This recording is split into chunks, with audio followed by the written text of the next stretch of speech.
All right, welcome everyone. I'm glad you can join us for this kind of a traditional season-ending debrief, although it's in a very non-traditional time. This is the second year in a row we've debriefed from more or less a non-season. So I really appreciate you all being here, joining us. I think we want to start looking ahead, and hoping.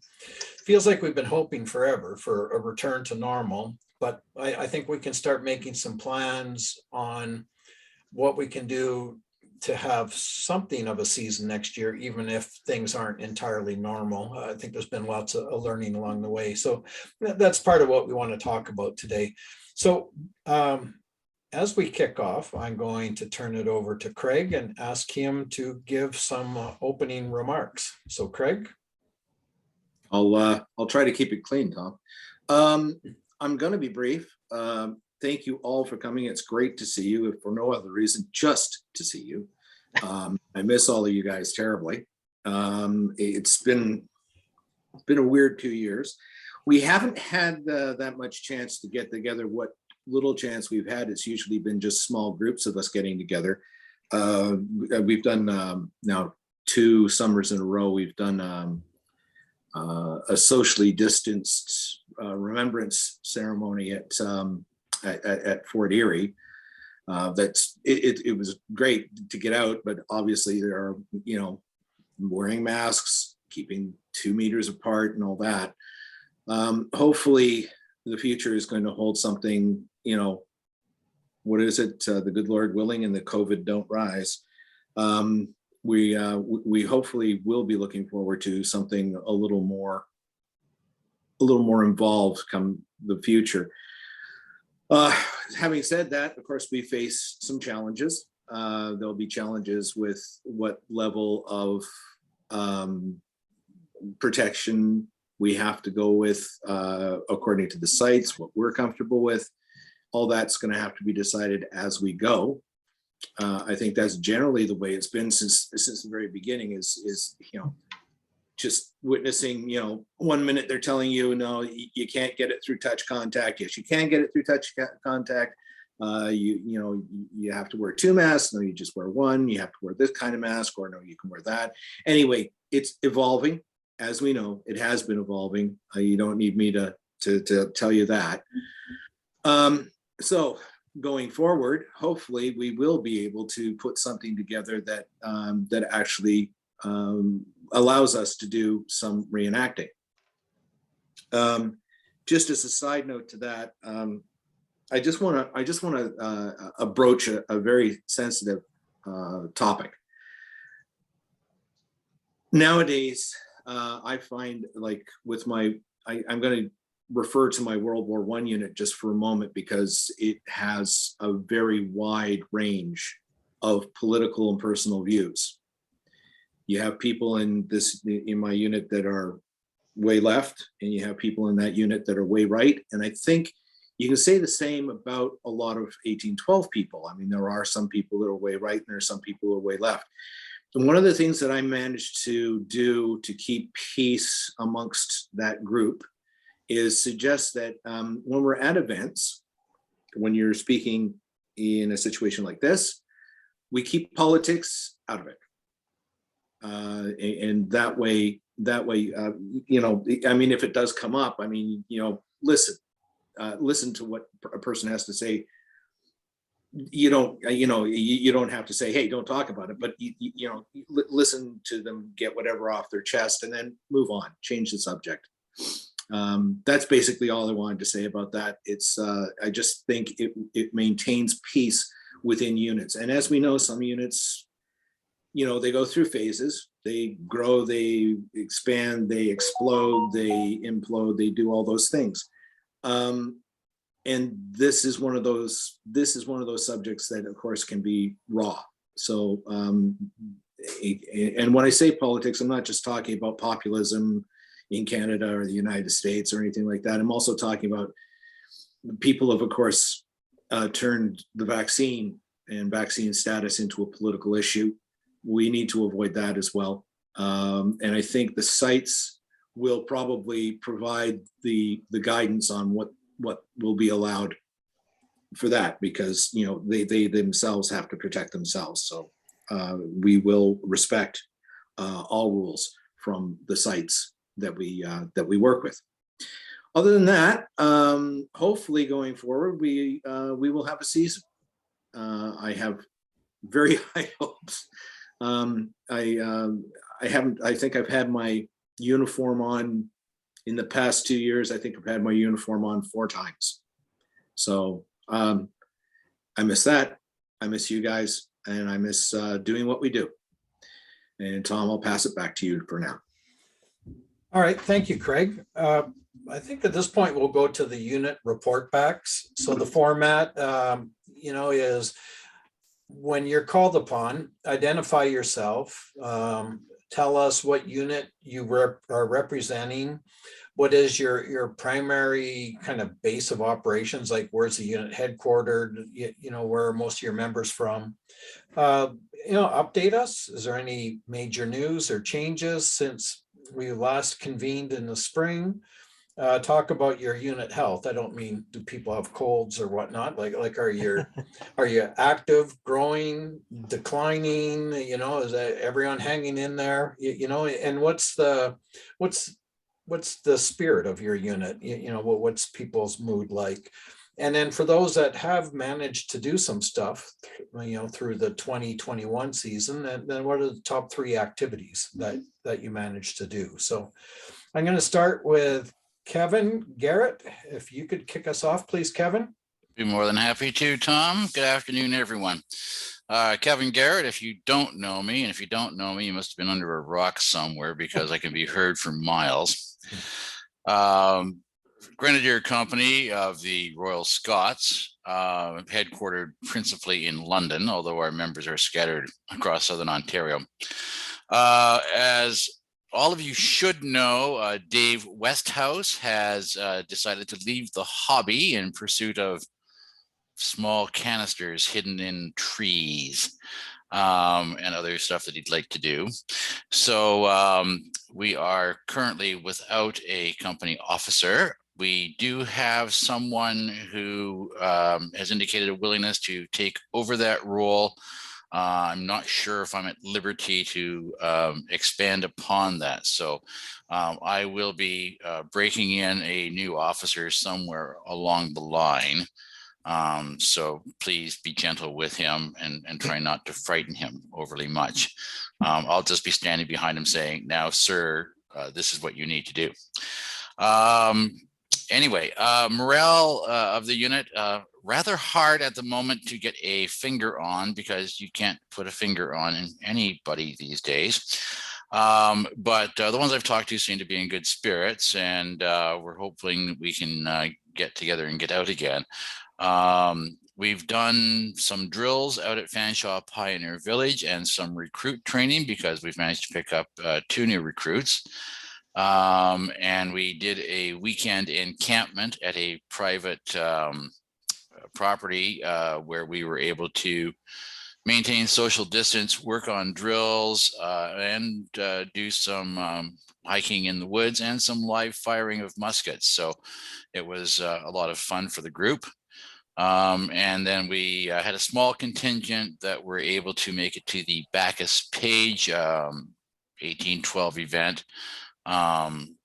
Timing and travel and people being busy, and to be honest with you, following up on something Craig said earlier, got a few people who are somewhat vaccine hesitant, and we had to come up with a interim unit policy on operation during the COVID period with respect to mask wearing, social distancing, and that sort of thing. We recommended highly that all members be double vaccinated, because frankly, if you want to go anywhere and do anything at the moment, that's kind of a requirement. And that's about it. We're hanging in there. And through a series of conversations, we've now got another platoon in Indiana. So a couple of guys down there I've been talking to. I got them fully equipped with Royal Scots Grenadier Company accoutrements, and they announced that they've got 6 more guys down there who are going to be needing kits. So hopefully, if we can ever operate south of the border, we'll have another contingent to come out and play the game with us, and we'll try to get them on board with Crown Forces policy and procedures. Thus endeth the lesson. Thank you, Kevin. Well done. Appreciate that. Next, we'll turn to John Evans. John? Hi, I'm John Evans. I'm representing the Lenox Militia. So our primary base is the Ottawa Valley, with half of our members being on the Quebec side of that and the other half being on the Ontario side. But the 2 on the Ontario side are currently off at university or on work experience in completely different parts of the country. So we have no major news really. We've got kitted up and we're all ready to go for next year. Our unit spirit is pretty good. We're all looking forward to getting out there next year. We are kind of rusty on drill a little bit, but we're getting at it and we're ready to go for next year. Our 2021 events, we had a summer camping trip that was socially distanced and also very wet because it decided to rain on the one weekend we could all get together. We also had a small drill day in early fall prior to the Lundberg event so that we could all catch up on drill and get ready to go and roll cartridges. And then we also attended the Lundberg event this year, which was our first real event as a group, and it went very well. And that's the update from us. Great. Thank you, John. Bruce Nelson. Hello, you can hear me all? Good to see you. Yep. Great. I'm Bruce Nelson, and I represent the Royal Newfoundland Regiment, the 7th Skinners Company. We're centered primarily in the Stony Creek area, but extend down to St. Catharines, even up to Wasaga and into Toronto. The major changes that have happened in our group, we've been lucky enough to look like we have 3 new recruits, one from Wasaga, one from St. Catharines, and one from Grimsby. And the gentleman from Grimsby, if I'm getting this correct, maybe Kevin can help me out. He was once a drill sergeant a number of years ago at Fort York Army, which is the Royal Canadian Regiment or the Royal Regiment of Canada. So he'll probably be a great addition. The spirit in our group, I would say, is generally really good, but we're all frustrated. The activities that we've been lucky enough to attend this year, we were invited to attend a pop-up display at Dundurn Castle, where we spent the afternoon doing public relations and some sort of open order drill demonstrations. We have a relationship with Girth Preddy's group in Port Credit, which is HMS Psyche. So we were invited for an afternoon of sailing aboard the training ship Playfair, about 3 or 4 hours. And that was great. So 4 of us went, and one was one of our recruits. So after we had cleared the bay, being chased out by the Psyche as Americans and their rail guns and muskets, we had about an hour and a half to sail around outside the harbor, in which I was able to luckily spend some time training our recruit with firing. So that was really good. A second event that's associated with that group is a gunroom naval dinner at Port Credit Yacht Club, which was about a month ago. A very nice time. And we had a failed drill session planned at the end of October, which was canceled by about 2 or 3 days of rain. So we didn't even have a rain date. And finally, the last thing that I was involved in, at least, was a Royal Artillery live fire with my son James and his group. I don't believe Matt was there, but we got to fire the 3-pounder and muskets all live for about 3 or 4 hours in the afternoon, and that was a really good time. Excellent. Thanks, Bruce. You're welcome. Thank you. Frederick. Okay, well, I represent the forces of Lord Selkirk, which is collectively the Swiss regiments Demeron and the Watteville, as well as we also do the 37th North Hampshire Regiment. Unit morale is, I suppose, as well as can be expected given the circumstances. We have 20 people on our roster who paid membership. So that's like 5 in Thunder Bay, 13 in Winnipeg, and 2 out in Brandon, who are our 2 new recruits. who first encountered us 2019 at Festival de Voyageurs, and then of course the reenacting season went down the toilet immediately thereafter, so we couldn't do anything until this summer. We had 3 events, 2 drill sessions at Fort Gibraltar, and one in July, one in August. And we had a live fire shoot in October. We had 2 camping events planned, but unfortunately the site owners pulled the plug on us. So the June event and the September event that we had planned got canceled, not because we wanted to, but because the site managers said they didn't want to run the risk. We're getting people kitted out slowly but surely, and carrying on as best as we can. So that's about sums it up for us. All right, thank you, Frederick. Mr. Bateman, you're next. Hello, Andrew Bateman. I represent the 41st Regiment of Foot. We're based in around Southern Ontario, and we have a few members over in the states, Michigan, Indiana as well. We're basically holding in there. We've got 23 members on our rolls, including 1 or 2 new recruits who haven't been to a real event yet, and they're itching to get out there. This year, we haven't done any real events. We've had, though we had a small contingent out doing a living history at the Wellington County Museum in Elora. That was back in May, and then we've also had a couple of days out at Fort George. We went out for a garrison day in August when we were marching with the squaddies and doing drill, helping to animate the fort. And we also had our AGM there just a few weeks ago. And again, marching around helping animate the fort. So yeah, other than that, there's not a whole lot of news. We're kind of raring to get out there whenever we get the chance. All right, thank you, Andrew. Up next is Kim Lundberg.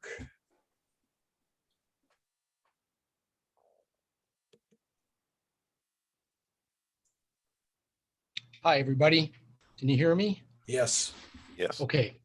Our group eagerly anticipates whatever happens this year. I hope that it will be relatively full and we can carry on as almost normal. The question about masks and all that stuff is definitely something we all need to consider seriously. And as far as I know, most of the guys in our group are double vaccinated.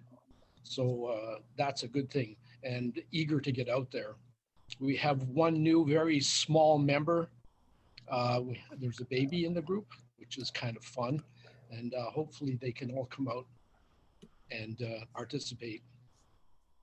Other than that, we have one new recruit who's doing very well. He's working on his kit. And we haven't been out in the field together yet this year. So hopefully we can do that this spring sometime. We're all over the place. I mean, as far away as Kingston,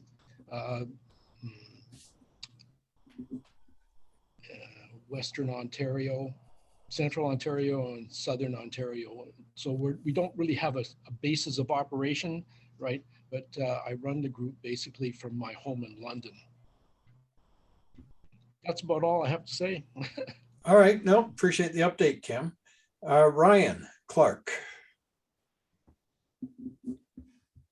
Hello, everyone. I'm Ryan Clark, Sergeant with the 49th and Quartermaster with the Crown Forces. I've had a pretty easy job of that the last 2 years. And Captain Stubbs sends his regrets. He's currently portraying Santa Claus at Upper Canada Village right now. He's doing a fine job by the looks of the photos he sent me. So our units, we pretty much the same from last year. We haven't really lost anyone or gained anyone. We did have a couple younger gentlemen who were interested, but with all of the lockdowns, like the lack of reenacting it, they're wavering a little. I've been trying to keep in contact with them, but to no avail really, like spattering here and there. Our base of operations, well, I'm in Niagara, Mark's in Spencerville area, so we're anywhere between that. We also have members in Waterloo, so we're pretty spread out. And we did get together once this year. We went to Peter Kelly's Airbnb, which he's pretty much built himself. He has a cabin there, and he's just most recently built a tavern, and we've had kind of full reign of that area, and we did some live shooting. Our drill's pretty good. If you've seen his YouTube video with us in there recently, yeah, we need a little work, but we're not bad, and our spirits we're pretty good at that event, and we're really looking forward to getting back into it. I think that's everything. Thank All you. right, thank you, Ryan. Harrison. Good afternoon, everyone can hear me? Yes. Okay, perfect. For those who may have not met me, I'm Harrison Burrell. I'm the officer commanding the 89th Regiment of Foot. Primarily, we're out of the Hamilton, Stony Creek, and St. Catharines area. We do have one member up in the Penetang area that occasionally comes down. Just to reiterate basically what other unit commanders have said so far, not too many events that our unit's been able to attend, obviously, but we had 2 drill practices, one early October, which was sort of a unit meeting and in-person drill for the first time in a while, and one more recently in person with kit. So we're able to, again, knock some of the rust off and go over some of the new maneuvers and general refreshers. Whereas unit strength, we haven't really been able to gain any new recruits per se. Had a few inquiries, but other than that, we're about consistent 11, 12 members like previous. And that's pretty much all it. All right. Thank you, Harrison. Thomas. Hello, Thomas Walters here in Rochester, New York, and representing the 49th Regiment of Foot Center Company. Our group of core guys are very eager to get back to reenacting. We haven't done any reenacting in 1812 in this past year. The guys, we're eager. We're just waiting to be able to do normal events again. And the border situation is particularly challenging. Like, I haven't been in Canada for a long time, so that's made it not possible to get together for sessions and whatnot. But social media has been a blessing, I guess, and can't think of much more to say than that. All right. Thank you, Thomas. Mr. Ross Flowers.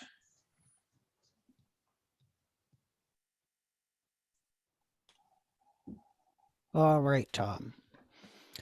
So I'm Ross Flowers, drum major of the drums, Crown Forces 1812. Primary base of our operation is Toronto, but our members really are from all over Southern Ontario. Major news or changes. We've been working very hard. We meet every Wednesday night for an hour worth of practice on Zoom, which is challenging, but we make it work and keep people together. And we've worked very hard at restructuring, restructuring our repertoire. And we've made a number of changes. And so we have been able to reduce our repertoire just to 2 pieces, British Grenadiers and the other one. So for those of you who want to sing along, please feel free to do so. Evaluation of our spirit, it remains whiskey. Despite the 2 years, we haven't changed that at all. Much probably like some of you, we have had people over the last 2 years express an interest in joining us, but without us being able to get together face to face, eventually these people lost interest, which is unfortunate. And I hope that once we are able to get back on the road, so to speak, and lead all you wonderful people into battle, be first on parade and last off, then I'm hoping that we will be able to draw on some additional resources. Our top 3 activities this year, we participated in the Fort Erie ceremony, which was not only nice because it is a commemorative event, but also because it did give us an opportunity to get into kit and to play outside. And about from that, we've had 3 outdoor practices where, much like those of you who have shot outside, we've been able to play live music outside, and it's been wonderful, not only musically to be able to actually hear yourselves as a group play, but also to socialize. So we're hoping that we will be able to do that again sooner than later, but as I've told my group, when that will be attainable indoors remains very much up in the air. And so it may well be, depending on what the future brings with COVID, that we may not be able to get together physically again until we can do so again outside. So fingers crossed that that changes, but and hopefully the new year brings us with some new challenges, but some new ways to deal with the challenges. So that's it for me. Thanks, Ross. Mark Somerville. Hi there. Mark Somerville here from the 95th. We're primarily based out of the Virginia area with members throughout the US and 1 in Canada. Nothing major to report since the spring report. 3 new members, 2 fully kitted, 1 in the midst of getting kit. And our health and spirit, I can say, is good to high. And for events this year, we did about 4 or 5 events. Their top 3 would be a couple of grand tacticals and a live shoot. And other than that, that's pretty much all that I can say. We've kept up with contact through virtual drill sessions, at least once, sometimes twice a month. Great. Thank you, Mark. No Greg. problem. Okay, hello everyone. And Ross, I wanted to remind you that I have a son ready and willing for you to have. I've got another one, so you can take him. Just want to let you know when you guys go live. So Greg Carraro, I am the commanding officer of the 2nd Regiment. What's wrong with you, Craig? What's wrong with you? You're not having me. I'm used goods. You don't want me. We're an equal opportunity group, so. But you're not running a charity, right? So. Well, actually, we are, but that's a whole other discussion. I can mute you, Ross. So. Okay. Again? Can I go, Ross? Yes. Okay, so Greg Carraro, commanding officer, 2nd Regiment of York, Thompson's Company. Our base of operations is, it's in Mississauga at the historic Grange in Arundel. And we have on paper 23 members. Of those, 18 are active. And we have picked up actually 5 new members this past 6 months. So we had 1 or 2 kind of just say they were going to take a pause with regard because of, the situation, but we managed to, like I said, pick up 5 more. So it's pretty good. We also have a couple new camp followers, which is also quite nice to fill out that complement of the company.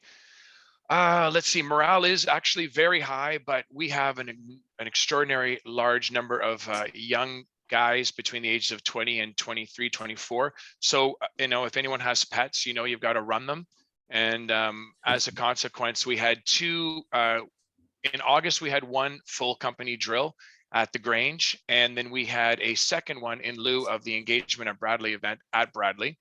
And throughout the most of the summer, we had weekly, what we called micro drills, where members who were interested would meet at the Grange, about 5, 6, 7 guys at a time, to do drilling. And that was a good opportunity for us to give the newer recruits an opportunity to hold the musket and learn the basics at the very least. We continued with plaque dedications at local churches. We did a dedication at Trinity Anglican in Streetsville, where 3 War of 1812 veterans are interred. And what else can I say? We actually, over COVID, began an online magazine. Several of you gentlemen have contributed to that. The Yorker Gazette, I think we're moving on to volume 4 now. And if anyone is interested in participating and with any articles or anything you're interested in doing, you can contact me afterwards, and I can get you in touch with the editor. And I think really that's about it. We have an AGM in the spring, and right now we're not sure if it's going to be live, but that is our situation. I don't think I missed anything. All right, thanks, Greg. Jackie.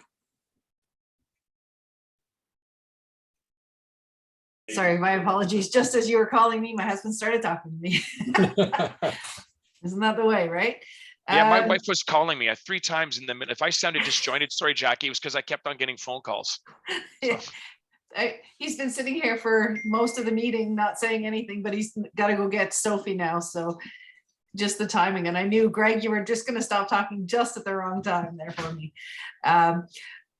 Thanks for having me on the call today, gentlemen. I'm here representing the Incorporated Militia of Upper Canada, as well as a little aside, I'm also representing the Incorporated Militia Artillery Company. I don't see Brent on here, so just I can add him to our numbers while as I speak. I got Paul Kelly texting me as I'm talking. Here we go. All right. Couple talking points. Major news is we really don't have any major news. Just like everybody else, everything's staying sort of status quo, and we won't know how it all washes out until we all start going back out together. Some people have expressed an interest in joining or leaving, and until it gets bought or kit gets bought or sold, nothing's final, right? Evaluation of our unit health on paper. Since we're going that far, we have about 70 members, including our camp followers and children. Of that, though, really, it's about 16 muskets on the field and a full cannon crew of 11. We've gotten together a few times over the last year or so. Some of us are really close, and some of us live in the same town. We range from the GTA up to Hamilton, Oakville, and a little bit out the other way too. As well as north, all the way up to Fenham Falls, so Muskoka, I think.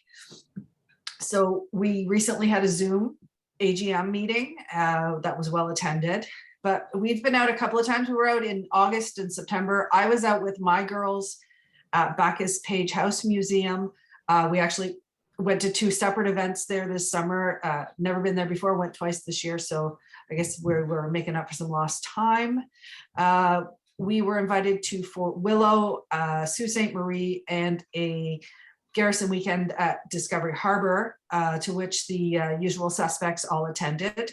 About six wedges worth of people, and the odd time a marquee as well. Well attended. We had a great time, socially distanced. We didn't do a whole lot of drill, considering it was mostly officers who were available. So I was outranked and didn't make anybody drill.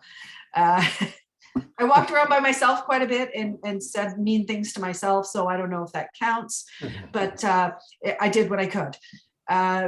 We also report, since COVID has started, and you all know that our unit often does port night in camp on Friday nights. We have had 88 last night, 88 consecutive port nights on Zoom with dwindling attendance. I think we're getting down to, of course, the usual suspects and the core port nighters, but some of us pop in and out. And so we've been in weekly contact within our group. But again, it's the same people that you expect to see at all the events, and every once in a while, oh, there's someone new. So that's really all I have to say. We're really looking forward to moving into the new year with some of the things lifting and changing and the vaccination. I intend to weigh heavily on safety and drill as we move into a new season, because it's been a long time since a lot of people have been out.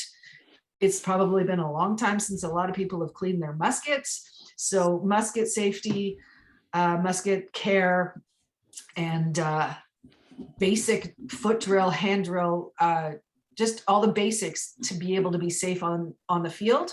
And we will continue to make sure that we have somebody behind our men, keeping an eye for safety on the field, especially as we go into a new season. Great. Thank you, Jackie. Jackie, tell Sophie that we miss her. I will. I'm sorry. I have trouble getting her onto Zoom for school. So anything extracurricular, it's out of the question. So hopefully once things return to normal, I'll be able to get her back out to you. Thank you. And the other one's getting big too. So who knows? We welcome them all. Thank you. So we'll carry on with the Corps of Drums recruiting Zoom call. Patrick Mcdonnell. Patrick here, representing the 8th Regiment of Foot. We're primarily based out of Toronto and the Niagara region. No major news, a few new recruits. We've been working on a visual drill manual that we've been trying to work out for some new recruits so that they can work at home, because we've got a couple new guys down in Indiana and Ohio that are looking to come up here, and it's kind of hard to get them up here to actually do drill, but they're looking promising. Spirits kind of low morale wise for us, but I think that's just a majority of, you know, having been away from the hobby for so long and not having had the opportunity to go out and do anything. So you know, we're all very hopeful, waiting ready in the wings for whatever ends up happening in the coming years. That's about it though. All right, thank you. Jim. There. Yes, hi. I'm Jim Mullen with representing the Mcdonnell's company of the Glengarry Light Infantry Principals. We are centered primarily in far eastern Ontario, around Glengarry County, a few members in Ottawa, as well as the north and south shore of Montreal. So we've recruited a number of francophones, which is for me, who's not fully bilingual, it can be a bit of a challenge, but a lot of fun at the same time. So it's a lot of fun. Despite a lackluster year for events, we've actually been able to recruit and gather thanks to the Glengarry Pioneer Museum, which is not too far away. So that's kind of, we've been utilizing that as kind of our home base to kind of get together and to do projects together. Our top 3 activities, I was invited to do believe it or not, a gun show in Quebec. Get out there and have a display. It felt good to wear the uniform again and to talk to the public. Using, Quebec opened up much before Ontario did, so it was a really interesting situation, but it was fun. I survived. And of course we had Dunvegan as well. That was a huge success. Overall, morale is very good. I'm sure all of you heard about my illness that affected me. A lot of members of my unit, they all stepped up. A bunch of them actually did other things for me that I wasn't able to do. So, but we're all gung-ho and eager for 2022. Well, it's nice to see you looking well, Jim. So I'm glad you can join us here today. Chris McKay is going to be a proxy on behalf of the 42nd Regiment and their 1st Royal Center Company. Good afternoon, everybody. Chris McKay. Most of you probably know me better as a staff officer, but as Tom said, I'm also a member of the 42nd Regiment based out of Virginia. Now, the 42nd Regiment, that is their Napoleonic impression. And of course, Highlanders didn't serve in the War of 1812, so they also have a Royal Scots Centre Company impression for the War of 1812 events. As I say, they're based mainly in Virginia. Ian Burns, Sergeant Ian Burns is in Williamsburg, Virginia now. But they do have recruits across kind of the eastern seaboard of the US. The 42nd does at least one Zoom meeting a month. There's no drill involved. It's, sometimes talking about unit business, sometimes just a more social event, but they do try to keep in touch with everybody. But being in the US, like a few other people, they have managed to attend actual real life events. So the best one so far was Enview, they said, which was a Brigade Napoleon event in early September. It was a real event. So morale tends to remain pretty high in the 42nd. They're also looking forward to, I don't know if anybody knows it, MTA, Military Through the Ages, in Jamestown, Virginia, I believe. That's coming up in March, so they're looking forward to that. Mark, I think the 95th will be there as well. And of course, being the oldest Highland regiment in the British Army, they're looking forward to Burns Night in a few weeks, which I believe they're hoping to have a hybrid model, so a virtual, some people in person and some people virtually as well. So morale does remain high, but Ian asked me to pass on that he does very much miss working with the Big Red Machine in southwestern Ontario. So can't wait to get back up and get together with everybody. Thanks, Tom. Thank you, Chris. William. Hello, William Sinka from 100th Regiment. Is my mic working? Yes, yeah, we can hear you fine. Cool. All right, excellent. So we're based in Ottawa. However, we recruit from the greater national capital area, and we've had some potential new recruits from a little farther out than that. Most of our activities are still on hold since 2020, except for we still do our summer staff. So we hire youth every summer. And we do have a new music officer to take care of our fifes and drums. Victoria worked with the 41st for 9 years and then moved on to Fort Malden. So we're very happy to have her on board to get on take the helm of that. There's lots of anticipation for 2022. We've had a fair amount of inquiries for joining, so there's definitely an interest out there. Our top 3 activities, this summer we had 4 staff doing full-time research on the 100th Regiment and War of 1812, including the general orders books.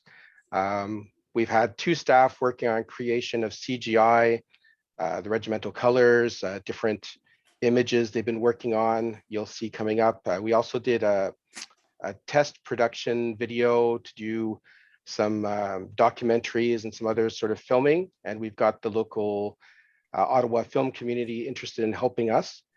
And we're doing our final preparations for launch of a new interpreter program for 2022. So we're pretty excited to get that going. That's it for us. Great, thank you, William. Last one on my list, Matt Pandera, talking about Royal Artillery.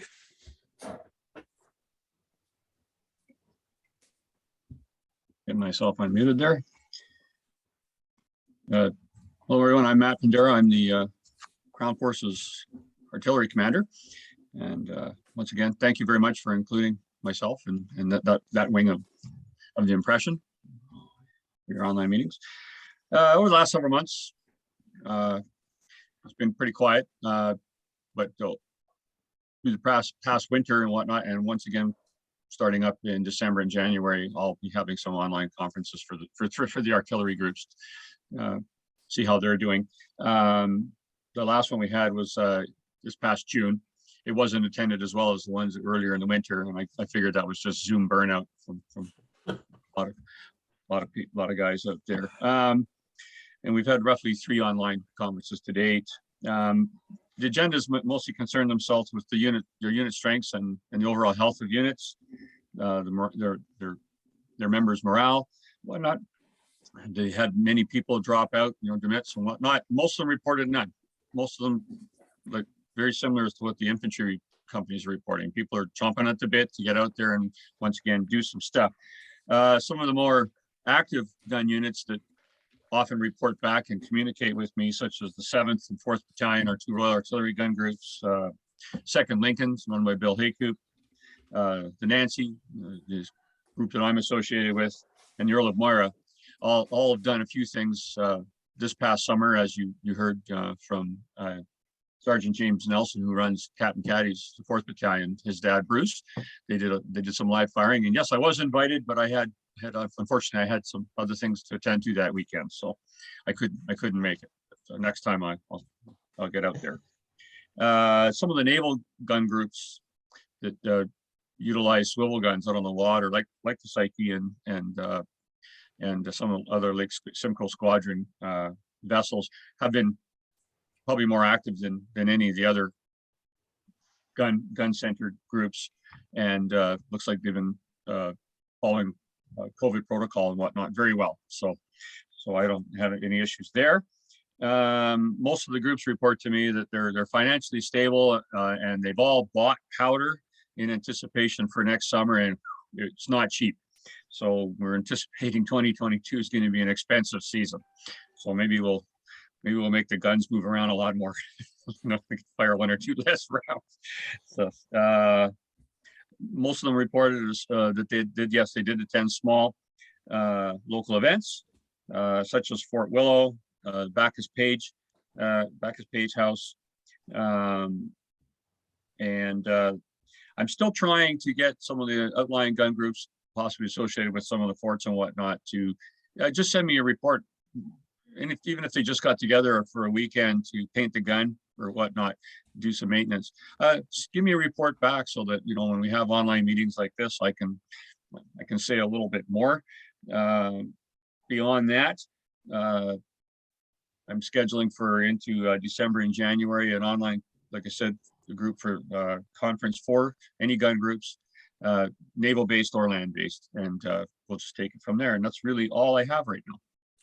Thanks, Matt. And I want to point out what a supportive and collaborative group this is. I've had several of you point out that I miss Scott Ball. Scott, I'm sorry. I've been systematically working down my list and checking off names, and I checked your name off without calling upon you. So Scott, if you can give us. That's all right. I don't have too much to say anyways. So I'm Scott Ball. I'm the commanding officer of the Royal Scots Light Company, based out of London, but with members from anywhere from Toronto to Windsor. Our unit health and spirit is basically the same as it has been since last year. Like, we're tired of dealing with COVID, but it's here, so got to get used to it. And looking forward to hopefully getting out to do some more normal events. We didn't really do much this year. We did do a drill in October, which was fairly well attended, and I was actually surprised at how well the guys did during the drill. So that was good to see. That's about it. All right, thanks, Scott. One other bit of news we should pass along in terms of unit health is we've had word from the 2nd Lincolns, that Rafe has moved on to IMOC or IMAC or maybe both. And then without Rafe there, it doesn't seem like there's a whole lot of someone ready to step up and manage the unit. So we're going to put them as dormant on our listing from now. So, it's a shame to see a unit go, but thank you everyone for your updates and participation. It's nice to hear how everyone's been creative and trying to stay engaged, through this period, and that on the whole, your unit health is fairly good. So I really appreciate you updating us. At this point, we're going to go back to Matt for a moment. He referenced black powder, and Matt, maybe you can share with us what's going on as it relates to that.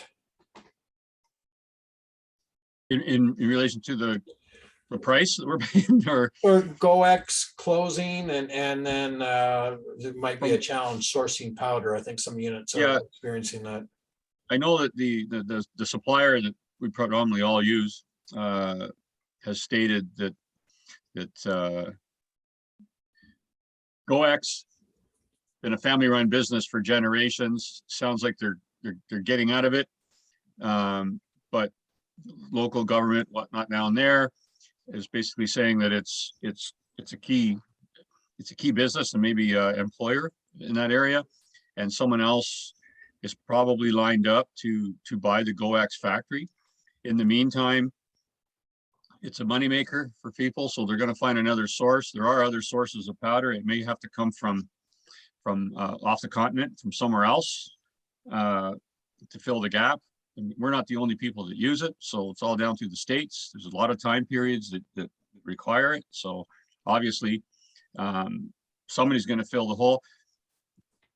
When the Nancy Gun Group went and we bought our 25 pounds of powder, there was some miscommunication, something happened, and there was a check issued and they went down.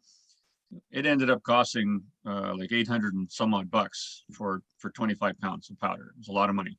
So we're going from $5 a shot in an artillery piece, a 3-pounder, to a lot more, probably $7 or $8 a shot. So I don't anticipate it's going to stay that high. It was just, there was a bit of a rush to get out there, get the powder, and as any good business person would do, if the powder's suddenly in a limited supply, you got to jack the price up, just like every commodity out there. So I'm hoping, I'm speculating that the price will come down a little bit, but probably not to what we saw pre-COVID time. And with the factory closing like that, any commodity, anything out there, once there's speculation that something's going to be dropping or missing out, boom, price goes up. Just like fuel, just like house fuel, just like everything. So that's another agenda. I didn't want to bring up, but it's another agenda topic that's going to be on the minds of a lot of gun groups when we do an online meeting in end of December into January. And I want to get feedback from them. What have the infantry companies found? How have they found it? Because I'm sure a lot of infantry companies went and bought powder right away to supply for their people. What did they find? So one thing, one bit of news to pass along, there's a company in Ancaster, Humisons, that acts more like a distributor for a lot of the gun shops.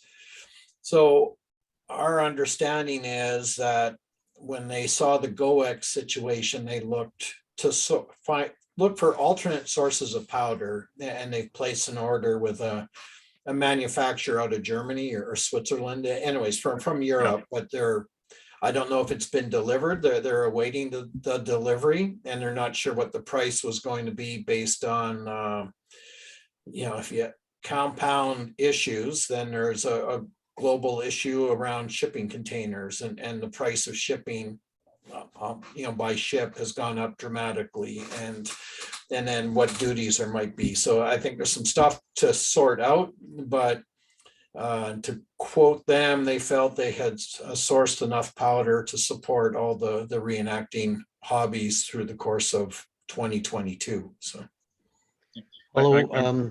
Sorry, I was just going to say, I was at Humison probably a couple of times in the fall picking up powder, as it turned out, for my son James. So I was able to get him 2 lots of 25 pounds that were at the existing price. This is 1F.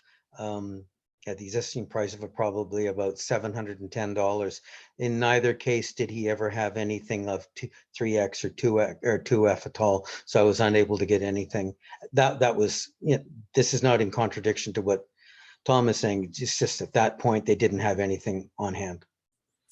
Yeah, and then if people are interested, you can do a quick search for GoX black powder online. I see there's a petition, because this impacts a lot of gun enthusiasts, hunters, and there's a group of black powder shooters. So GoX was, I think, the last North American manufacturer of black powder. So people are starting a petition trying to get someone to look at the GoX plant. And I don't think it's as simple as someone buying it, because from what I understand, what predicated this was an explosion or a fire at the plant earlier in the summer, which caused a considerable amount of damage. So, Ooh. Well, Tom. Yep. Yeah, Kim Lundberg. I'm just wondering, where was that place in Ancaster you were talking about? I have never been there myself, so look online, Humisons. I'll put the name, or I'll put their webpage in the chat so you can pull the link up. Perfect. Thank you.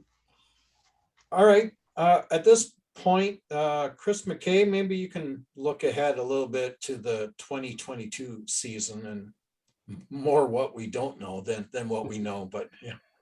Yeah, absolutely. So I think if anything we've learned over the last 2 years, it's that predictions mean nothing, and there's no point trying to make concrete plans, months in advance. But from our perspective, we remain cautiously optimistic. If I can, speak for, I know I was talking to Scott and Shayna, my wife Shayna, and Glenn and Brad of the Royal Scots. They have meetings coming up with the Upper Thames people. They are really hoping to be able to maybe Longwoods with a different model, but they're really hopeful for this year that something will happen. And I don't want to get too far into stepping on Tom's toes when he's looking at sort of reopening plans on the next topic, but we do remain cautiously optimistic. One thing we did want to mention, rumors are flying fast and furious, especially about events, what's happening, what's not. We've already had people approach us with rumors of events, 6 months from now. So just on that note, please look to us, look to the staff for official word on events. We are certainly keeping in touch with all our site partners. We regularly talk to them. I regularly text with them even. So look for us. Obviously, we've got the group email address that unit commanders are on. Most of you, I think probably everybody on this list, is a member of the Facebook group that Tom posts updates. So just make sure you're relying on that information rather than sort of hearsay and the rumors that spread very fast. But if you're ever unsure, feel free to approach any one of us with something you've heard, and we're happy to confirm or deny. With that being said, Tom did point out that he wanted this to be more of a discussion meeting, so I will certainly open the floor if anybody wants to say anything about the upcoming events, but I suspect most of us are all in the same boat of wait and see, and we won't know for a couple months at least.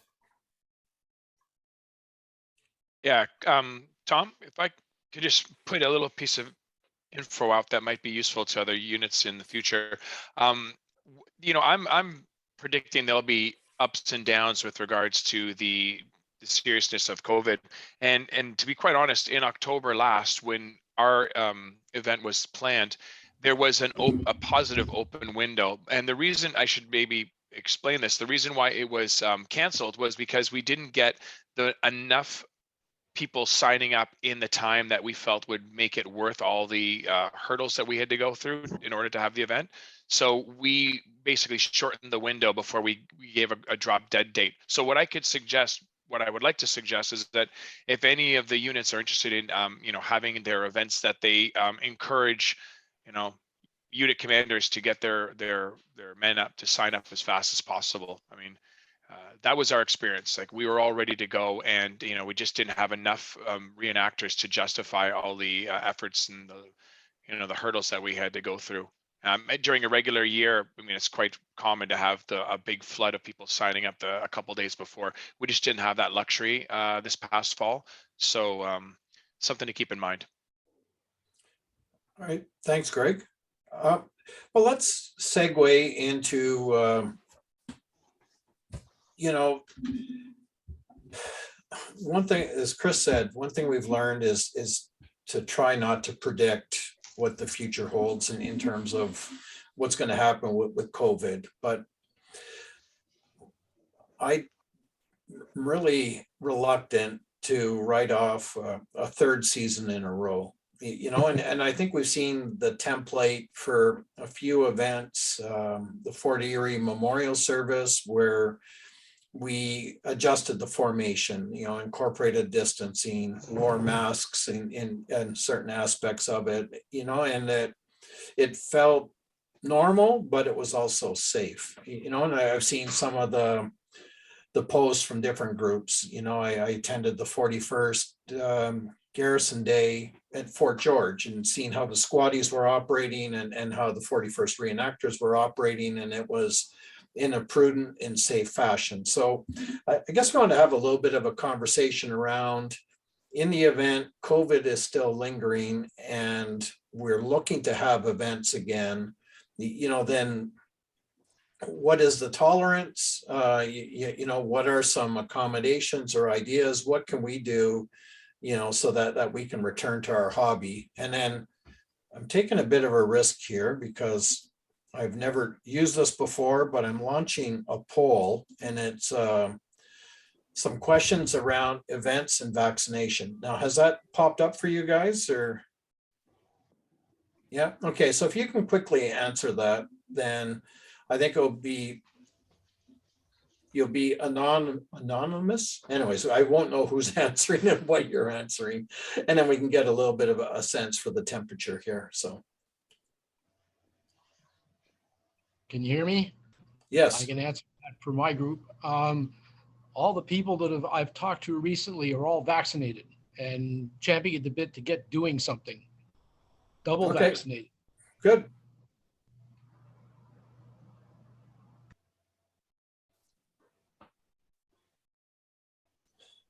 So we have about 10 of 20 have put their answers in.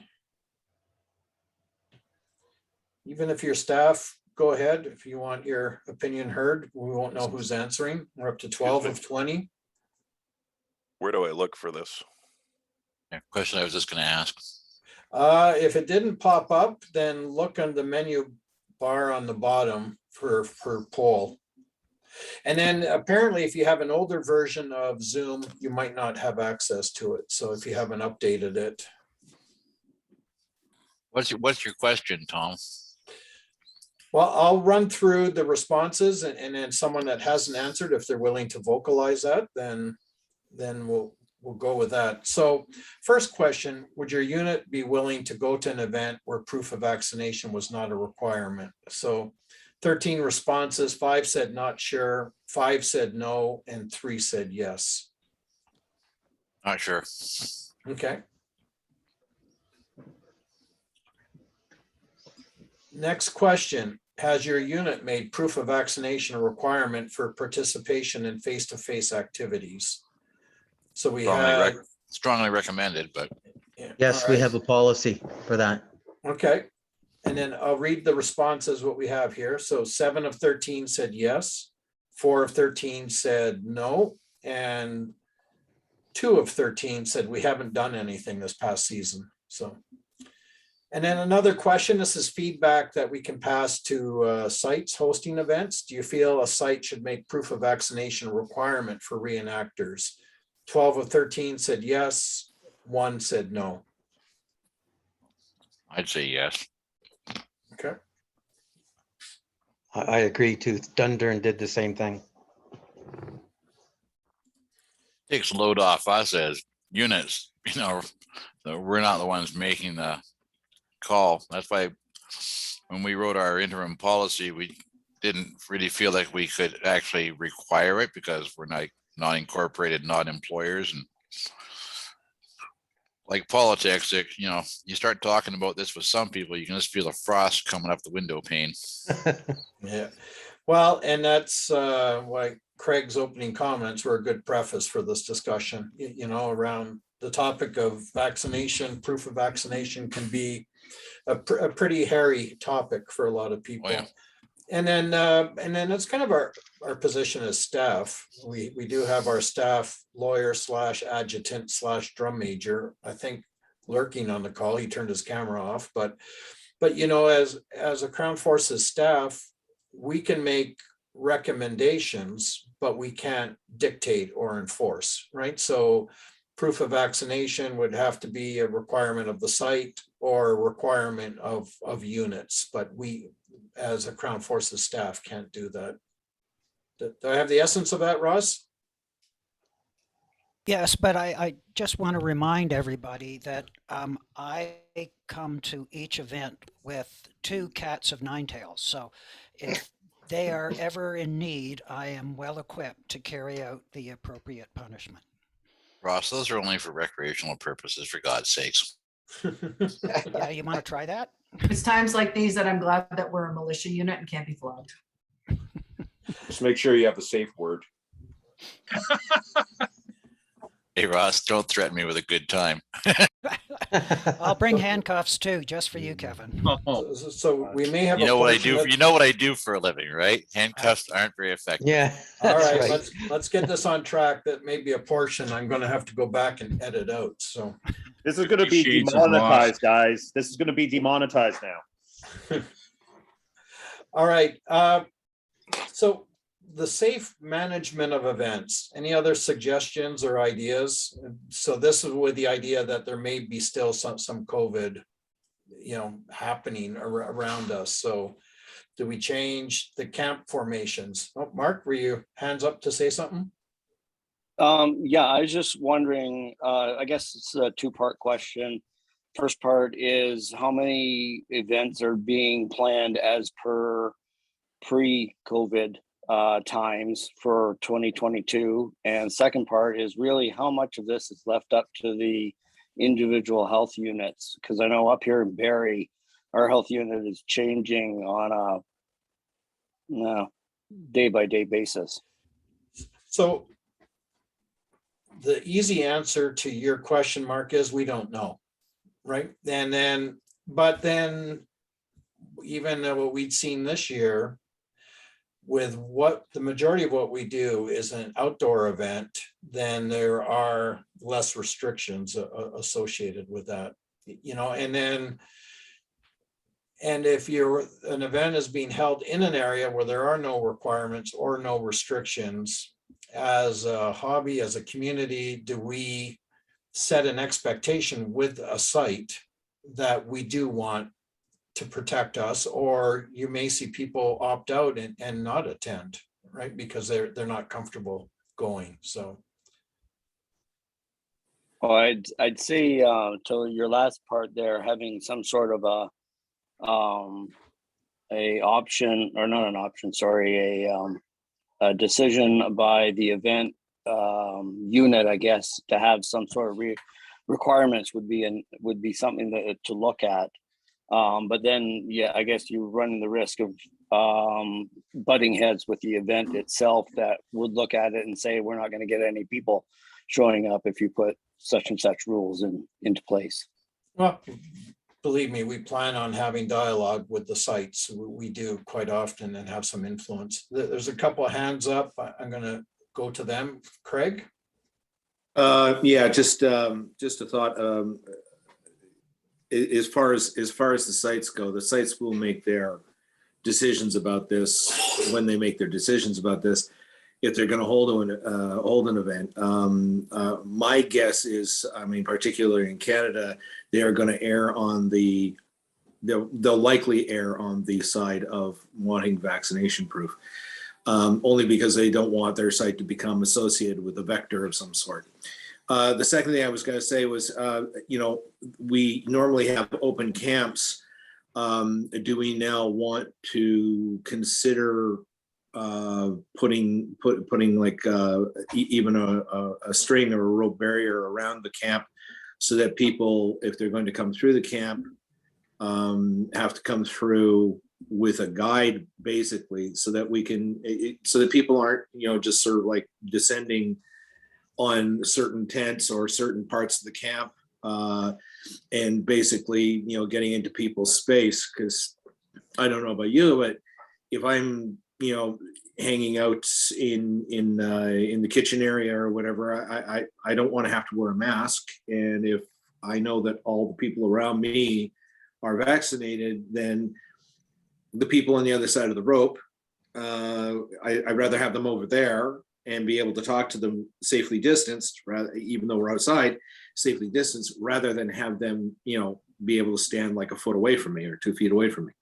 I mean, there's something to consider. I'm not saying that, this is what we have to do. I'm just saying, is this one of the things we need to consider? Well, a good thought. I've jotted that down. Kim, you have your hand up as well? Yes, I certainly agree with that. And I remember was it 2 Octobers ago? Bacchus Page had an event, and that's exactly what they did. They roped off the tents so that people could stroll by but can't come into camp. And I think that would be a reasonable thing to do, understanding that in the past, we've had mobs in our camp just itching to hear something from one of my group, say something about, is that a real fire or whatever, the usual idiotic questions. But nonetheless, that personal interaction, I think, is something that makes people come back the next year. And I think that's something we have to consider very carefully. But I think that is certainly a viable, reasonable thing to do. Masking in camp, if everybody's vaccinated, but I think it's not really required, but I think that we should still stay distanced from each other. I think that's only prudent. And as a result, stay distanced from people coming around to visit your camp, even if they're not allowed into the camp or on a very limited basis. I think that's something that we all have to consider and kind of decide on what to happen, despite, a site that has an open campsite policy. I think that's still something we should consider, because this COVID-19 is nothing to screw around with. No. So speaking of camping, traditional camp lines and layouts, or should you incorporate distancing? Like I'm thinking of the lines of wedges in the British camp. I think that's possible. Why not? Well, we might start getting into capacity limits and the number of reenactors that can attend, right? So, right. Craig? Yeah, just very, very quickly. As far as the tents go, the tents, yes, are all beside each other, but I mean, think of your tent as a mask, a very thick mask. I think you're okay to have the tent set up away. This would also allow ourselves to actually have a barrier around the camp. If we make the camp bigger, it's going to make that whole thing problematic and harder to do. Again, just a thought. Good point. No, I like that one. Well, we're talking about uncharted territory, right? And we're talking about how to create something so that we can return to our hobby next year. Regarding the roping off of camp lines and so forth, I wasn't able to attend because the border was still closed, but the Rockford First World War days back in May, there was a number of changes that were made in their program. And one of the things that they did was actually have the camps roped off. So you could interact kind of on the barrier with the visiting public, but they weren't allowed to actually stroll into your campsite, which I'm happy with. All right. I was just thinking with regards to that as well, we can utilize the camp guard that we've been portraying lately as a tour, like to go do the tour through the camp to keep in a safe manner. And that would increase the role of the camp guard instead of just walking back and forth like for half hour on end. Thanks, Greg. No, good thought, Ryan. How about formations, how we march, how we deploy in the battlefield? Incorporate distancing. If we know everyone's vaccinated, manage as we had in non-COVID times. All I can say is that when we're on the field, we're usually quite distanced anyway from one another. So that's not an issue for us, really. Your unique, your dynamic is quite unique. And then Yeah. for our red-coated brethren, a lot of them are elbow to elbow and Yeah, I in two understand. files. So I But see we're some. facing forward, and one of the rules in the classroom is that all the kids have to be facing the same way with their desks and such. So taking that a step further, with us mostly being vaccinated, coming down to, other than the officer or the sergeant giving commands where we're facing our men and yelling across their faces, I think we're going to have a difficult time trying to move the large battalion at 6 foot distance. We have enough trouble shoulder to shoulder at this point.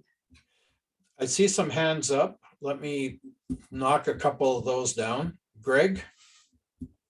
Yeah, I was just, I think that it's prudent that we think of some variations of how we have our lines, but also with the Omicron variant, I think that if it is what they say it is and much more contagious, that may have to mean that we have to pivot once again. I think we just have to constantly be prepared to adapt to changing information, because it is changing, as someone else has said earlier, it's changing rapidly. So even if we come up with something that's going to be effective for the current strain, it may not be as effective for, something like Omicron or anything like that.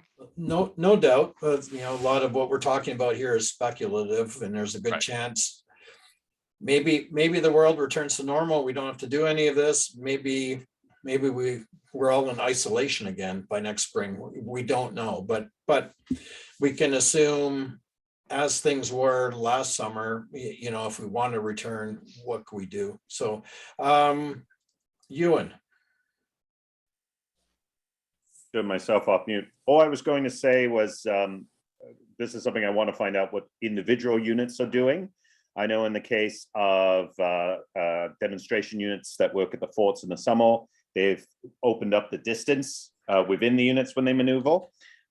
When it comes to maneuvering the larger battalion, we could always open up the distance between the companies. So for example, the distance between the Grenadiers and the Lights of the Royal Scots is that much larger than would normally be the case. So depending on how individual units are drilling, essentially individual units could be bubbled off as best as possible if we're trying to maneuver as a battalion. That's just one thing we could potentially look into doing. All right, Chris? Yeah. Pardon? I'm sorry, but Bruce, some Yeah, people have digitally raised their hands and they've been up for a little bit, so I'm trying to work through those. So, Chris McKay? Thanks, Tom. Just following up on what Jackie said. I mean, I think the sergeants and the officers are what would concern me. I know we all know that screaming is yelling is problematic, and I wonder if we could, especially since they wouldn't be needing to use their mouths to tear open cartridges, I wonder if we could recommend that they would be masked on the field, just as an added layer of protection. I know it is a huge challenge to yell through a mask, but considering I do it for 6 hours a day, 5 days a week, I see Greg nodding. We've sort of made it work. And the other one is really outside the box. I know that a lot of organizations have made sort of successful, almost a reverse parade model. I know the Santa Claus Parade in London last year did a reverse parade and the air show where participants stay in their car and they drive past or they observe something. And I mean, it would be a nice way to kind of create a barrier between us and the public. It wouldn't be particularly authentic or realistic, but in an extreme example, it might be a way to still allow us to reach the public in a safe manner. All right, well, a brainstorm, there's no bad ideas. You get ideas out and then we build on them. Thomas. Yes, hi. So you guys might know that I'm a pro sports fan and a Buffalo Bills season ticket holder. And I think my season ticket seats are about 22 inches wide, which, might sound familiar from sort of marching distance and shoulder to shoulder. And so in that Bill Stadium, we're all vaccinated, 63,000 people shoulder to shoulder. And what we haven't seen is any evidence of COVID spread at those Bills games. So, Greg said we've got to be flexible depending on what happens in the future with future variants and things like that. But if you think about the amount of space that's allocated in that situation with vaccinated people without there being spread of COVID, it's pretty similar to marching in line shoulder to shoulder. All right, thanks, Thomas. So we kind of circle back to vaccination a couple times. I have a creative approach to that, but we'll deal with a few more hands up. Kevin, Garrett, and Bruce. I will come back to you. Okay, no problem. No problem. Kevin, you're muted still. Sorry. Let me try that again. One of the problems with the, requesting vaccination status, other than like at the event site level, is that, yeah, for some people it's a touchy thing, and you can't sometimes legally or ethically demand proof of vaccination as a volunteer organization. However, what we did do was we acquired a supply of uniform 3-ply masks for the organization. And in situations where we are outside and cannot socially distance, we have the masks on. So if you're in close order, for instance, you're masked. However, if you're going to fire a musket, then we've been doing most of that at the open order. Command staff, if you cannot be socially distanced, then you're masked. So that's how we approached it at the moment. It's not optimal, but it's a one way of dealing with it, because, like I said, pretty hard to guarantee that everybody in your organization is double vaccinated if you don't have any legal mechanism for demanding proof of same. All right. I have a thought around that, but let's get through a few more hands. Bruce. Thank you. What I was originally going to suggest, I guess, in terms of open order was quite similar to what Kevin just mentioned. I was thinking open order dressing and opening the ranks. And then if we ran into real estate, and this would be I haven't got a solution yet to the masking or not, because it's not clear to me that we could even fire with having a mask, because you have to bite the cartridge. But beyond that, one could fire possibly like clerical rank by rank. And then also if we have real estate in terms of the battalion, maybe we could utilize like filing to the rear and alternating companies, almost like clerical. So you get a couple of rounds off, and then you fall back to the rear, and the next company, like your supporting company, comes forward, and that way we maintain the line, but it's open order.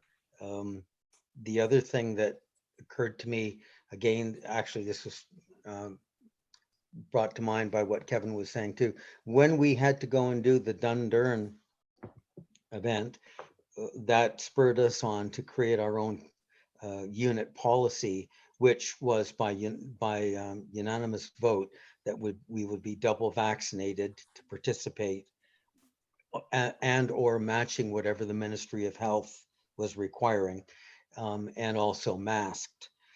And now we have one person in our group that wasn't able to manage that. So as most of you have commented, this is a really a delicate thing to deal with, and we certainly respect that. We've had to leave this person out, and there's a number of sort of personal calls by phone, etc., to make sure that they're included in the loop. But they also understand, because they also have this particular situation actually within their family, let alone outside with a hobby group.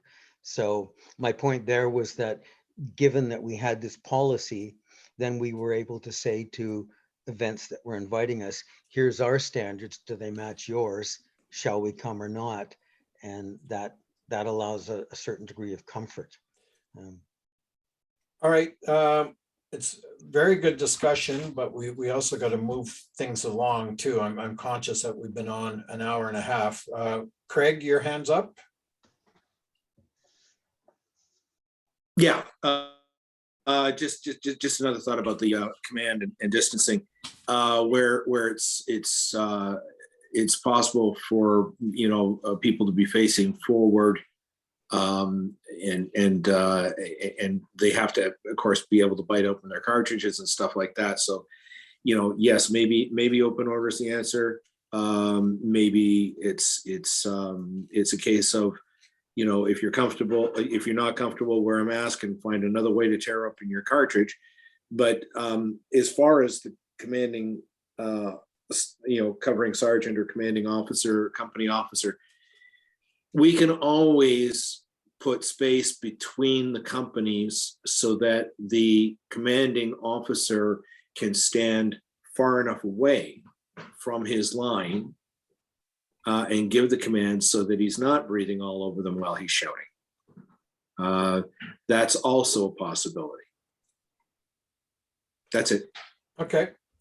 And then I'm just going to offer a closing thought or two. So, speaking from experience, earlier this year, I've seen sites who are extremely reluctant to put themselves in the position of asking for proof of vaccination. So where we might be expecting that they do that for us, if, from the provincial government, they're saying there's no requirement for proof of vaccination for outdoor events, there's a good chance a site won't put themselves in the firing line, so to speak, and making that a requirement. So, it's been a useful conversation. So as we have dialogue with sites, we can talk about where our level of comfort is and what our expectations of them are. I don't know if we'll get there.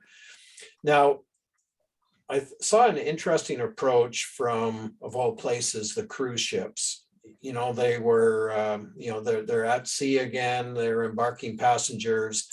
And then a couple of their big ports of departure, the states that host them have made it illegal to ask for proof of vaccination. So what the cruise ships have done is given people the opportunity to voluntarily share their vaccination status.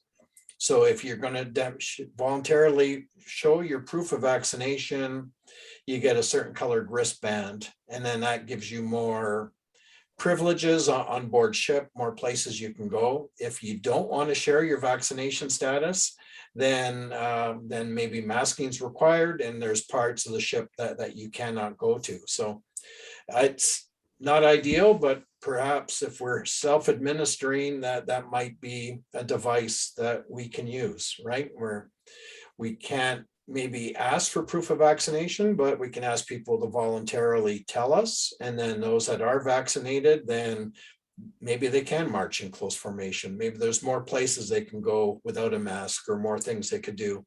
If we don't know their vaccination status, then there might be expectations of them. So just a thought. All right, mindful of time, the next couple agenda items, I'm just going to maybe introduce the concept, and then people can start thinking about those, and feel free to shoot me a note, or we can go into them a little bit more our next opportunity to meet.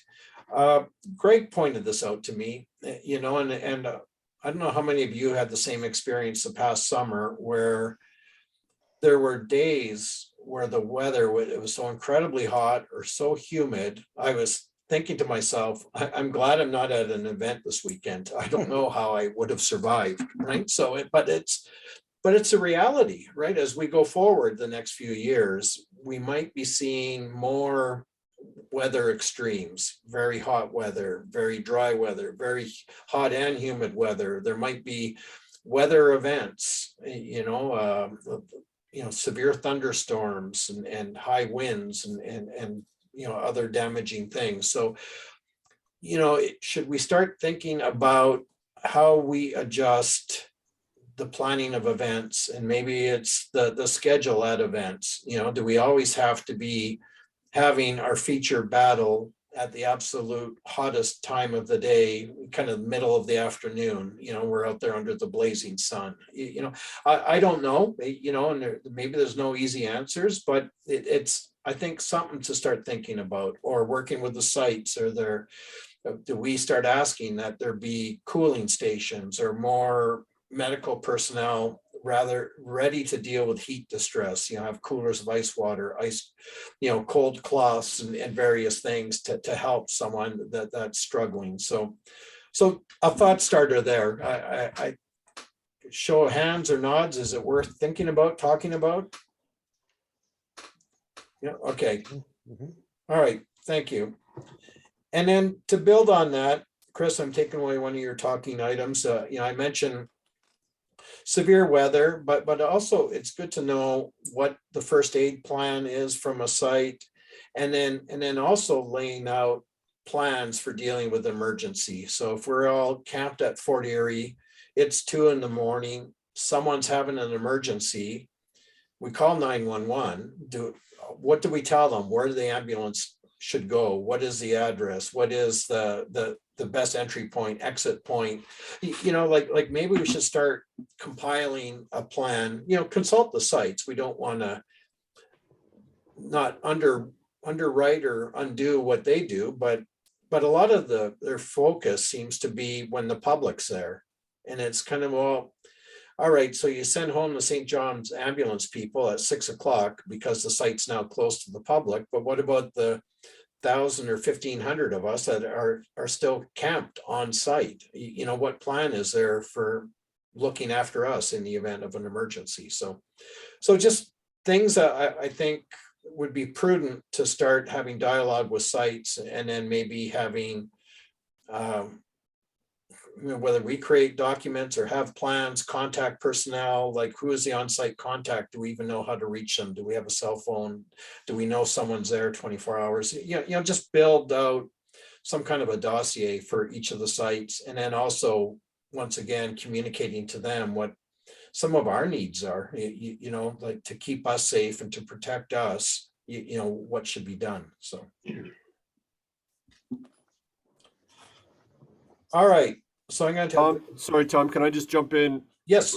Before you move on. So there's one other thing that we talked about yesterday. I don't know if you remembered, but just again, for groups to start discussion on their own, maybe the idea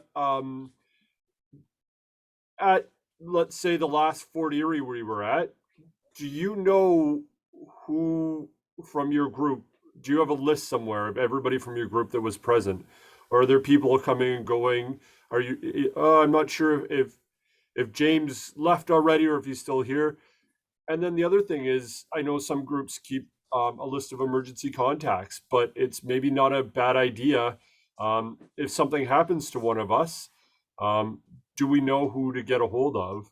I mean, lots of us have a significant other there, but lots of us don't as well. So do you have contact information for who to get a hold of in the case of an emergency for all your members as well? So again, something to consider on your own, talk about on your groups. That's not something that the staff is looking to administer, but not a bad idea going forward.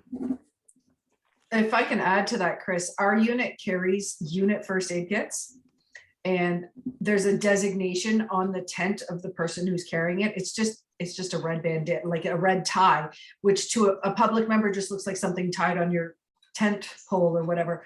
But it's an indication to the people within our camp where they can get first aid, or who has first aid knowledge and is able to administer if something does happen.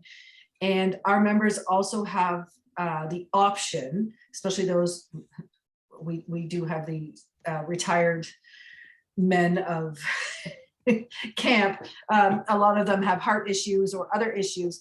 So they have the option of disclosing to the first aid carrying people, or submitting a sealed envelope with their emergency contact information and or medications and or any other thing that might be pertinent, that would only be opened in case of emergency. And it would be, and it is kept with our first aid kits, our unit first aid kits.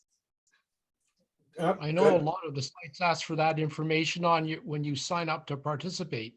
Yeah, so I think maybe that's something we could talk to the sites about to make that, fill that out a bit more, so that information is at least with the site, and then they can, well, deal with it in some fashion. Well, Hello. Sorry, Tom? it's a suggestion for internal group governance, right? And I think it's a good idea. And then Jackie, I like a couple of your ideas, the sealed envelopes, the designated tent, and I see Bruce put in the chat that they do similar with the emergency envelopes. So a neat idea.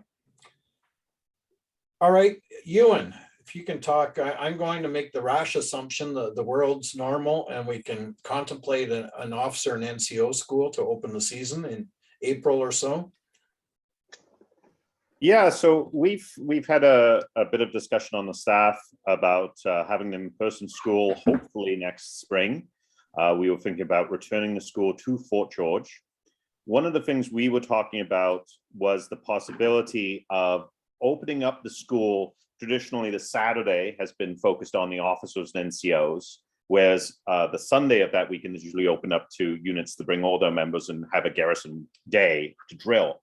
One of the things we were talking about is, would we as a collective body want to open up the entire weekend as an opportunity for units to bring their memberships to drill on site, and then we as a collective could have an opportunity to practice as a battalion prior to any formal reenactments like Longwoods. So one of the things I wanted to throw out to you guys is, if we were to drop the classroom component of the school, if we were to open up the entirety of the weekend to all unit memberships for those who can attend, is this something that you guys feel would be beneficial to your units and would be within your interest as well as unit leadership? Could I comment, please? Yes. Yeah, I think that's probably a good idea. I'm wondering, I hate to think that we'd lose the classroom at least entirely, because I think it's a good thing.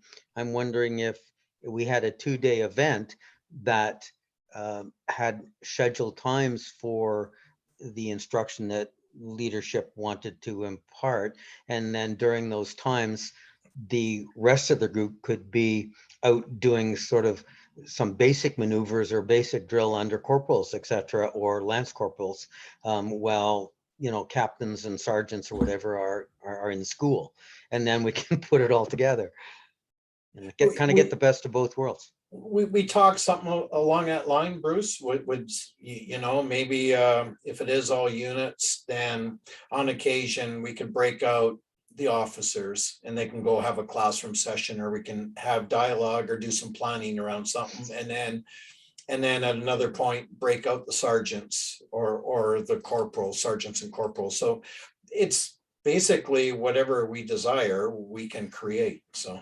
Mm-hmm. Anyone else have any thoughts about this idea for the NCO school? Jim? Yeah, my only concern, I mean, when I hear stuff like this is when I wish my unit was closer. For a lot of us, like in Montreal and in the far east of the province, logistically, it would be pretty difficult to get everybody there in April. I guess a concern would be lodging and all of that as well. But yeah, I mean, we're open to it. I mean, I will definitely bring it forward to my unit for sure. Well, then that might be building on in the past. Like I know the 49th have hosted a training weekend at Fort Wellington, right? Maybe we have an East and a West session, or East and Central, or something like that. So. And in regards to spacing and accommodation, obviously there's a lot of ground between now and April. But one of the motivations behind moving the school back to Fort George was because of the increased real estate one gets at that site versus Fort York. So that was something that was in our minds when we were talking about it a little while ago. All right. So quickly on Waterloo, 2025, it's our hope to send a large North American contingent again. I think the people that went in 2015 had a tremendous experience.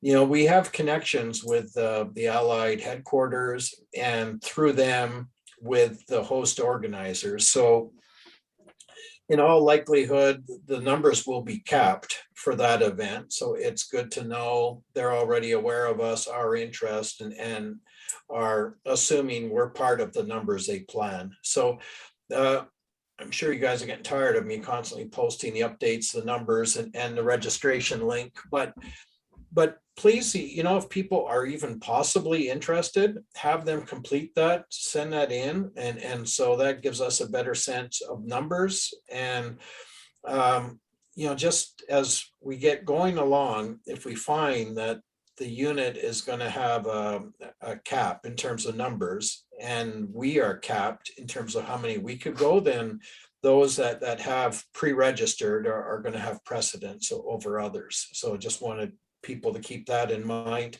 And then just an expectation around uniform standard. So a couple of exceptions, those that want to go as Royal Artillery, that then maybe we can, if they want, we can find gun crews that they could work with or support. People wearing green, 60th GLI, 95th, you know, whether we have enough to have a consolidated company, or in 2015, we were part of a bigger composite brigade, and there was a detachment of 95th associated with us. So green, I think we could accommodate, but others, militia units and other impressions, I think the expectation is, even if you associate yourself with a red-coated unit, that you participate in a red coat, Belgique, Shako, and gray trousers, right? So we're not worried about the facing colors or other uniform distinctions. You know, we look uniform if we're all wearing Belgiques, red, and gray trousers, right? And then if you know people with American units, you know, we have several people from the US 17th express an interest. You know, they're welcome, but they're just going to have to affiliate with the unit that's going, and then hit that uniform standard. So any questions around that? This is all very preliminary right now. You know, I think we'll get a little bit closer, and then out of the shadow of COVID, then we'll start firming up our numbers, look at blocking off seats on charters and hotel space. You know, I did have a talk with our tour company, Ellison, and they just said the travel industry is in chaos right now. There's too much unknown and stuff that people are trying to firm up. Like, for example, summer of 22 is quite expensive right now. So we're hoping by 25 things normalize. So Craig, are you still hanging around there? Perfect. I think at this moment, unless anyone else have anything else that they wanted to add or anything else we should talk about, if not, then I'm going to suggest that Craig offers his closing remarks. And then after Craig does that, then I'm going to stop recording. Okay. Yep. All right. Yeah. Kim, you have a hand up signal there. Did you have something you needed to say, or you fine? Okay, good. All right. As before, thank you all for coming. It's great to see you all. And as before, I just want to make sure that everybody knows that we of course, you know, we miss our hobby, we miss each other. You know, it's just going to be a case of, let's be patient. Let's roll with the punches as they come. Let's see what's coming down the pipe at us, but, you know, try to be ready. Because I mean, you know, I'm really stoked that, you know, that there's the possibility of a grand tactical, you know, and I would really like to think that we'd be able to cross the border to do that. I'm just hoping that, you know, the border restrictions get reduced. And like I say, it's all going to be wait and see. Let's be patient. And, you know, hopefully this will pass. Hopefully not like a kidney stone. Because I can attest to that one. It's not any fun that anyone wants to have. But I think that's about it, Tom. Anything else? No, I'll offer my closing thoughts. Thank you, Craig. Thank you, everyone. You know, just know that we're going to be flexible, agile, but our overriding approach is caution, right? We want to keep all of you safe because we value all of you. So then if we're talking about an event, we're talking to the organizers, then your safety is in mind, you know, whether it is how we move on the field, how black powder is handled, or how something like COVID is managed. So, you know, that's what's critical to us. And I hope you know that, and then know that we are resources for you, right? If you're planning an event, if you're asked to go to something, you're not sure, then just reach out. We're thrilled to talk to you and help you think through that stuff. So thanks, everyone. I'm going to stop the recording here.